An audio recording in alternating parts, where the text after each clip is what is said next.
अगर हम जंगल की बात करें तो जब तक आप जंगल के राजा ना हो, सब आपका शिकार करना चाहते हैं। ऐसे में शिकार को शिकारियों से बचने के लिए स्पीड, हाइडिंग टेक्निक्स और डिफेंस मैकेनिज्म बिल्ड करना पड़ता है।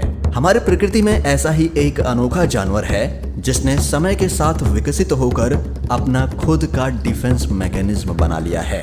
जी हाँ, हम बात कर रहे हैं ईल फिश की। दोस्तों, ईल अपने शरीर में लंबे करंट के झटके पैदा कर सकता है। ये झटके इतने तेज होते हैं कि पलक झपकते ही आपकी जान भी ले सकते हैं। तो क्या होगा अगर मगरमच्छ जैसे खतरनाक जानवर का सामना इस ईल से हो जाए तो चलिए पहले ईल के बारे में थोड़ा जान लेते हैं। दोस्तों, अगर आपने कभी 9 वोल्ट की बैटरी को अपने जीप पे रखा होगा तो आप जानते होंगे कि करंट का टेस्ट कैसा होता है, और आपने गौर किया होगा कि इस अजीब से टेस्ट के साथ आपकी जीप पे हल्का सा झटका भी लगता है। तो दोस्तों सोचिए, अगर इस 9 वोल्ट की बैटरी को बढ़ाकर इसकी जगह 860 वोल्ट की बैटरी रख दी जाए तो क्यों, आपके होश उड़ गए ना। दरअसल एक ईल के बाइट से करीब 860 वोल्ट के जितना करंट एक बार में निकलता है। पर आखिर ये करंट ईल में आता कहां से है?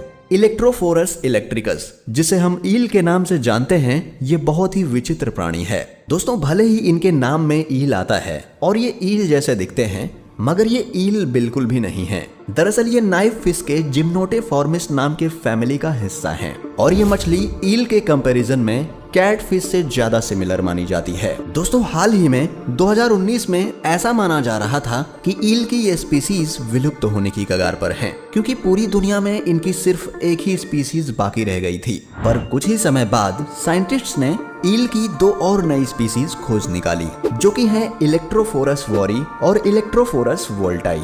इन स्पीसीज की ईल करीब 8 फीट लंबी हो सकती हैं और इनका वजन लगभग 44 पाउंड यानी 20 किलोग्राम तक जाता है।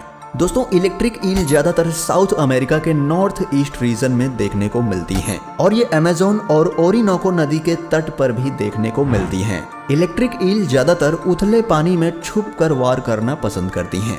ये काफी घंटों तक शिकार का वेट करती हैं। शिकार के आते ही ये उन पे बिजली की रफ्तार से अटैक करती हैं। दोस्तों, ये ईल ज्यादातर छोटी मछलियां, एम्फीबियंस और कई छोटे मैमल्स तक का शिकार करती हैं। कई शताब्दियों से वेनेजुएला के आदिवासी इन ईल को एरिमना के नाम से बुलाते आए हैं, जिसका मतलब होता है काफी फुर्तीला।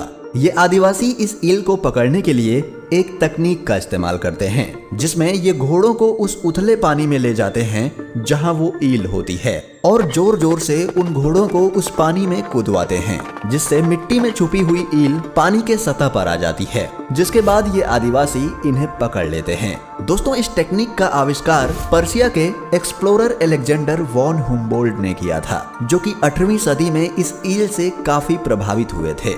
दोस्तों, वेनेजुएला के एक गांव लोसियनोस में अलेक्जेंडर ने इन ईल पर काफी लापरवाह तरीके से काफी सारे एक्सपेरिमेंट किए थे, ताकि वो इस ईल के झटके का अंदाजा लगा पाएं। हम लापरवाह इसलिए कह रहे हैं क्योंकि इस एक्सपेरिमेंट में किसी भी तरह के वोल्ट मीटर और एम्प मीटर का इस्तेमाल नहीं किया गया था। अलेक्जेंडर सीधे उस ईल को अपने नंगे हाथों से पकड़कर झटका खाते थे और एक डायरी में उस झटके की तीव्रता को लिख लेते थे। 4 घंटे के इस एक्सपेरिमेंट के बाद अलेक्जेंडर जब अगली सुबह उठे तब उनके मसल्स सूज चुके थे।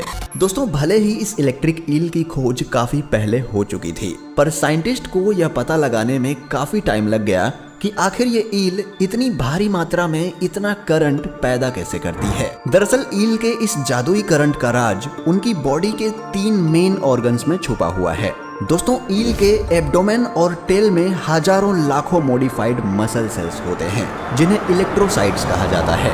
ये बिल्कुल किसी बैटरी के चार्ज की तरह लाइन में लगे हुए होते हैं। इसके कारण इस सेल्स पे से आयन फ्लो होते हैं, जिससे कि इनके बॉडी में करंट जनरेट होता है। ये इस करंट को कम मात्रा में अपने बॉडी के पास फ्लो करवाते हैं, जिससे कि एक करंट की फील्ड इनके बॉडी के अराउंड जनरेट हो जाती है। इससे इन्हें कम्युनिकेट करने में और अंधेरे में अपने शिकार पर हमला करने में भी मदद मिलती है।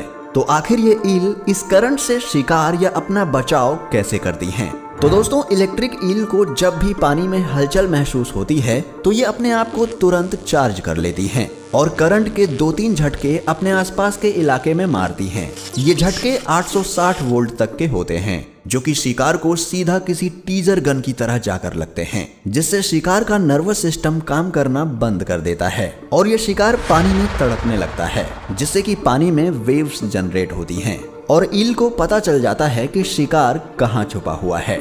ये सब बड़ी ही तेजी से होता है। इलेक्ट्रिक ईल अपने शिकार को 0.3 सेकंड में ही दबोच सकती है। ये इतनी ज्यादा फुर्तीली होती हैं। अगर आप सोच रहे होंगे कि इनसे सिर्फ पानी के अंदर ही खतरा है, तो आप बिल्कुल गलत हैं। दरअसल इलेक्ट्रिक ईल का झटका पानी के मुकाबले पानी के बाहर ज्यादा जोर से लगता है। दरअसल पानी के अंदर करंट फ्रीली फ्लो हो जाता है, पर जब ये ईल पानी के बाहर झटका देती है तब करंट पूरे बॉडी से फ्लो होकर नेगेटिव पोल की तरफ जाता है। दोस्तों सोचिए, अगर इस इलेक्ट्रिक ईल का सामना पानी के सबसे खूंखार जानवर यानी मगरमच्छ से हो जाए तो दोस्तों भले ही मगरमच्छ काफी ताकतवर होते हैं, पर इलेक्ट्रिक ईल के एक ही झटके से मगरमच्छ सुन्न पड़ सकता है। और अगर ये झटका ज्यादा ताकतवर हो तो ऐसे में मगरमच्छ का नर्वस सिस्टम काम करना बंद कर देगा और मगरमच्छ की सारी मांसपेशियां तुरंत ही सिकुड़ जाएंगी और मगरमच्छ की मौत भी हो सकती है। लेकिन अगर झटका पड़ने से पहले मगरमच्छ ने ईल को अपने जबड़े में दबा लिया, तब तो ईल का बचना नामुमकिन है, क्योंकि झटका पड़ने के बाद मगरमच्छ की मांसपेशियां सिकुड़ जाएंगी और इलेक्ट्रिक ईल मगरमच्छ के जबड़े में ही फंस कर रह जाएगी। साउथ अमेरिका में अक्सर केसेस आते हैं कि लोग छुट्टियां मनाने नदी में जाते हैं और इनके झटके का शिकार हो जाते हैं, पर अभी तक इनके झटके से किसी भी इंसान के मरने का केस नहीं आया है। यानी आपको डरने की जरूरत नहीं, आप एक ईल को तो संभाल ही सकते हैं। पर क्या होगा अगर आप पानी में हो और इलेक्ट्रिक ईल का पूरा झुंड आपको घेर ले? दोस्तों लेटेस्ट रिसर्च में पाया गया है कि इलेक्ट्रिक ईल झुंड में हमला करना पसंद करती हैं और ये झुंड करीब 100 ईल जितना बड़ा भी हो सकता है। ये अपने शिकार को घेर कर एक के बाद एक झटके देती हैं, जब तक शिकार अपना दम ना तोड़ दे।